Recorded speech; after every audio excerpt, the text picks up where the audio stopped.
like a formation lap.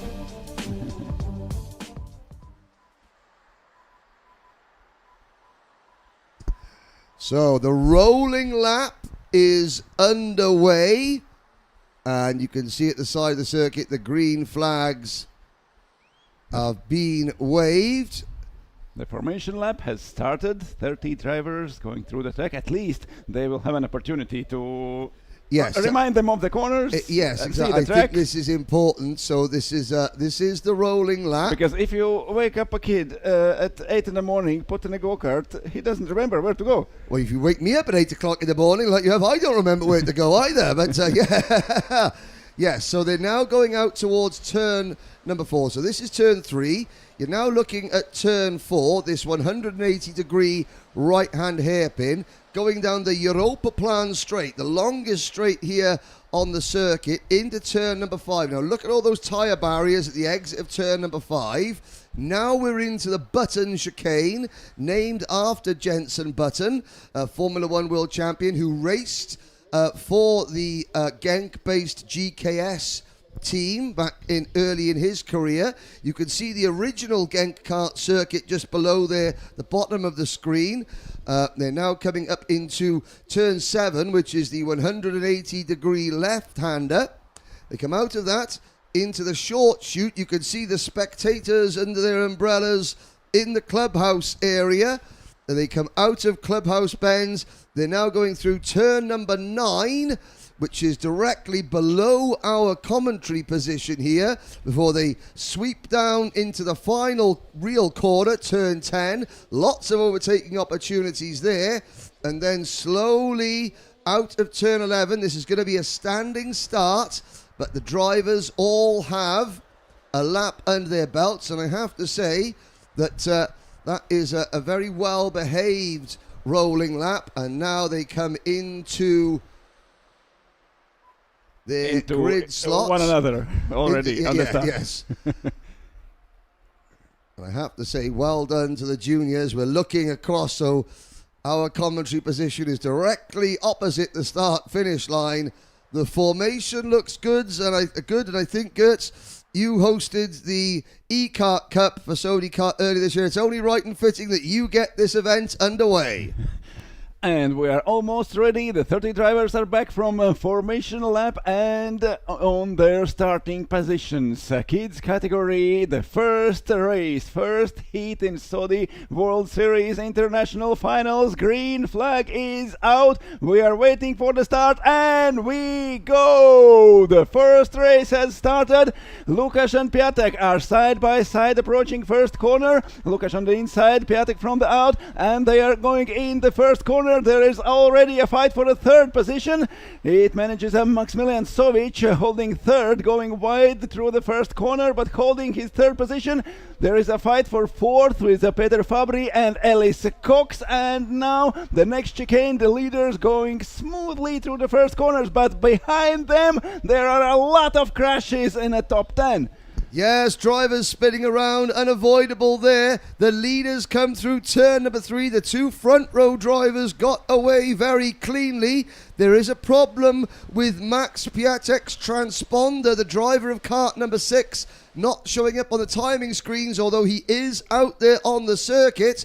Now there you can see at the front of the field, that is Maximilian Sovic, I believe, who may have snuck into the lead. And look how wide they're running into turn number 5. The leaders somehow all skate clear of the tyre barriers. Now into the Button chicane, looking up there, the Polster Lukas Jerzewski has fallen back to number 15 kart, I think is in third position. There he is, the white crash helmet in P3, but the leader is driver number 20, Peter Fabri, into Clubhouse Bend, and oh, he runs wide, the leader onto the mud, and somebody else gets spun around behind. Good avoiding action at the end of lap number 1. I think that might be Ellis Cox leading. And now it's only the end of the first lap already. We have many changes of the leader. Jerzewski Lukáš started great, but now lost his position at the front. We are approaching the starting straight again, and back on the starting straight we see Number 9, Ellis Cox, as you said, is leading. He started from the third row and now is in the first position, and top T drivers gaining a little bit advantage over everyone else.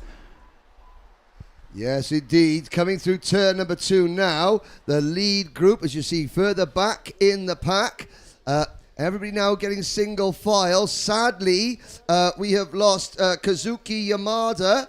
Has retired the number 18 kart. Several other drivers, including Vladimir Bruno and Filip Volsky, have also been delayed. But up at the front, the leaders go through turn number 4 down the Europa Plan straight with Ellis Cox head down, trying to pull away from Lukasz Dzierżycki. Third position is Marcel Piasek. Hand in the air there from Marcel. Followed by Peter Fabry. Timothy Kushniruk is up into 5th position, followed by Franjo Tonjic, Juraj Mikosh, on a spin at the button chicane. And Lukasz Jerzewski going through, trying to overtake Ellis Cox, and now it seems like Lukasz Jerzewski is leading. Ellis Cox is down to 2nd place. There is something Marcel Piaszczak is telling someone, us or someone else behind him. He has an opinion, clearly. Yes, he has an opinion. Obviously, there was maybe that was an apologetic or an angry gesture. We have to see. But new leader, Poland's Lukasz Dzierżycki heading down. You can see with a white crash helmet as the midfield runners head through turn number 9. But there, white crash helmet looking over his shoulder as he completes lap number 2. And he is leading again. Lukasz Jerzewski started from pole, now is back in front, and already he needed only a half of the lap to get away from everyone else. Now Ellis Cox is actually almost out of the slipstream after Lukasz Jerzewski. Jerzewski is leading, Cox is 2nd, Marcel Piaszczak is 3rd, and Peter Fabry 4th. The leaders are back in their positions, actually. Yes, and side by side, the number 10 kart of Juraj Mikosh making a move on Franco Tonjic, Mark Beltran, the 3rd driver in that group on your screens now. Beltran trying to go around the outside of turn number 3. Good move from the Spanish driver. Roman Curtis is next in line. And as we look there you can see the number 3 kart. That is Jude Puddlefoot. So we're looking at the battle for 12th, 13th, 14th, 15th, 16th and 17th. That's Puddlefoot being chased by Takagi, Zachi, Sovic. Maximilian Sovic, the reigning champion, struggling in this early heat.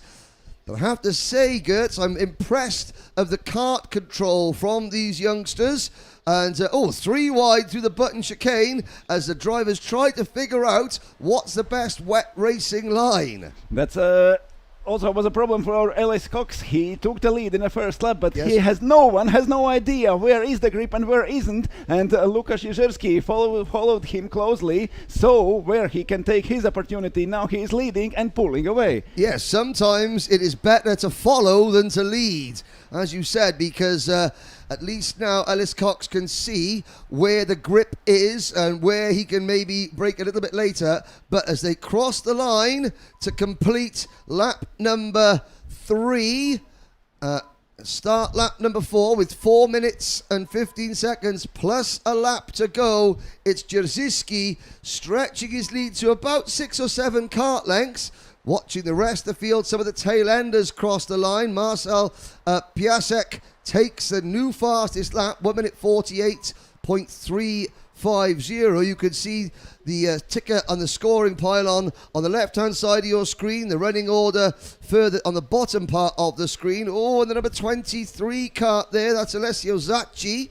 Runs a little bit wide, but it's still Lukasz Dzierżycki leading by just over 1 second. And Ellis Cox is trying to pull away from Marcel Piaszczak. Piaszczak made a best lap time so far in the previous lap. Now he is chasing Ellis Cox, but there at the Europa Plan straight, Ellis Cox was pulling away, just breaking the slipstream for Marcel Piaszczak. At the beginning of the lap, Piaszczak was bumper to bumper with Ellis Cox, but now it's Peter Fabry who is chasing Piaszczak, fighting for the 3rd place.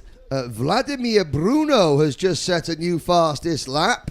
He's down in 26th position. We've still got 3 wide. Oh, and there's one driver there just understeering into arrival through the button chicane. I'm trying to see who that was that turned around. Again, simple a case of the driver with the orange crash helmet there, just diving up the inside, and he wanted to turn right, and the kart said no. Now down into turn number 8. There's that inside line from the number 24 kart. That is Koko Sugawara. Koko Sugawara, who started this race in 23rd, is already up to 13th. And you can see how tall Coco is. That will help in conditions like that because you can move your body weight around in the kart to help gain a little bit more traction. There is no a lot of weight in this category. No, the lightest juniors. But anyway. But we'll try and use 5-second penalty going out for driver number 5. That is Enzo Bisceglia, the Liège karting driver from Belgium, and also the number 3 and the number 24. So Jude Puddlefoot has a 5-second penalty. And after that incident we just caught last lap, Koko Sugawara also gets a 5-second penalty. So the officials here at Sodi Kart are laying down the law early that this may be rental kart racing, leisure karting. It is not bumper kart racing. Sadly, Maximilian Sovic, you can see his kart the side. He was the driver that Sugawara bumped into. And Sovic, his title defense does not start well. He's out of the race. Lukasz Jerzewski is leading. He's pulling away from everyone else. There was a second lap before. Now it's 1.5 seconds. Lukasz Jerzewski in front, and then Ellis Cox, Marcel Piaszczek, and Peter Fabry fighting for second, third, and fourth positions. They were very close at the beginning of this lap. Now the gaps are increasing. There is a fight with Franjo Toncic and Mark Beltran for 5th and 6th. The one more lap comes to an end. We have less than a minute and 1 lap to go. That means 2 laps till the finish line. Lukasz Jerzewski over the finish line, 1.3 seconds in front of Ellis Cox. Cox holding second, just a half a second in front of Marcel Piaszczak and Peter Fabry. Indeed. So Marcel Piaszczak going very quickly to the final sector there on your screens. Looking at the battle for second place, I believe. That's Ellis Cox in the sort of the plain white wetsuit, being chased by... Nothing is plain white in this condition. It's going to be, yes. It maybe was white. It was white, and now it's going to be a nice muddy brown complexion at the end of this race as the leaders head through. Well, the leaders are coming down the Europa Plan straight, looking at the midfield battle. They're heading out towards turn number 3. That is for about 12th place on back. You've got Jade Wilson, the Canadian driver, Timothy Kushniruk in that battle. Also Ryusai Takagi and Celia Dessaude, the young lady from France. And the leaders are still fighting. There is a 5th and 6th position for Franjo Toncic and Mark Beltran. There are bumper to bumper now through the bottom complex. And Jerzewski, Cox, Piaszczek and Fabry fighting for first 4 positions. They have 1 lap to go. The time is over. They are approaching the end of the lap. And Lukasz Jerzewski has lost a little bit from his lead, but still there is a second between him and Ellis Cox. Cox in front of Marcel Piaszczek and Peter Fabry in 4th. Now, the clock has struck 0. The next time the leaders cross the start-finish line, they will see the last lap board. You can see Manuel Branco there on the right-hand side of your screen, giving the signal. 1 lap to go.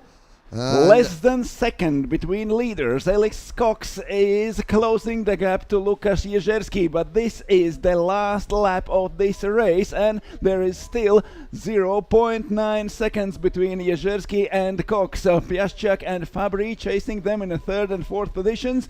The gaps are still very, very small after 10 minutes of racing. Yes, and it stopped raining. Now, obviously, the track isn't going to dry out immediately, but lap corner after corner, Ellis Cox will be able to find a little bit more grip. Piasek right behind him in third, Fabry in fourth, half a lap to go. The top four down the Europlan straight. Lukash has a lead of 9/10 of a second into turn number 5. They tiptoe past that tyre barrier, that very inviting tyre barrier. There's the abandoned cart of Maximilian Sovic. We come through the button chicane, now into 180. Turn number 7, the 180-degree left-hander. They head down the infield straight towards the spectator area. And now hard on the brakes into Clubhouse. Very, very wide. Look at that. Avoiding the racing line completely with a couple of corners to go. Lukash has the advantage, but here comes Ellis Cox. Ellis Cox changes his line in a Clubhouse corner. Now he's very, very close to Lukash. They are in the last corner of this race. There is a final straight in front of them. Ellis Cox is right bumper to bumper with Lukasz Jezierski. Jezierski is looking back before the finish line and he takes the win. Jezierski is first, Cox is second, Piaszczak third and Peter Fabry fourth. The fight between Franjo Toncic and Marc Beltran ends with Viktor Nikolov going up to 6th and Beltran losing to 7th. And you think to yourself, wow, these youngsters, your new track conditions, cold tyres, this could have been a bit of an incident fest. It absolutely was not. The top 4 drivers separated by 1.5 seconds. And we'll have a quick look back. There's still drivers crossing the start-finish line. Here is your provisional Kid Heat 1 results. Lukasz Jezierski has the win. Ellis Cox second. Marcel Piasek third. Peter Fabry in fourth. Franjo Toncic for Croatia is fifth. Then Bulgaria's Viktor Nikolov in 6th position. Nikolov started 29th from the back row of the grid. Nikolov takes a top 6 finish. That's what you're told about starting from the end of the grid. Yes, yeah. You can avoid the problems. He can just see the problems and avoid them. Then it is Marc Beltran, Roman Curtis, Juraj Mikos, and the top 10 rounded out by Alessio Zacchi. Jude Puddlefoot with a 5-second penalty finishes 11th, followed by Jade Wilson, the Canadian lady. She finishes 12th. Takahiro Nakamura, Enzo Bisceglia, Rusai Takagi, Celia Dussaud, Mille Karlstrom, Koko Sugawara, Timothy Kushtiruk, and Max Piasek. Piasek in cart number 6 started from the front row of the grid, finishes 20th. Then it's Agaliki Nusapoulou, Anastasios Pavlidis, Vladimir Bruno, George Bader, Filip Volsky, Samuel Erdelt, Sam Nygren, and Roger Dionisio. They are your 28 finishers. Max Sovic and Kazuki Yamada fail to finish.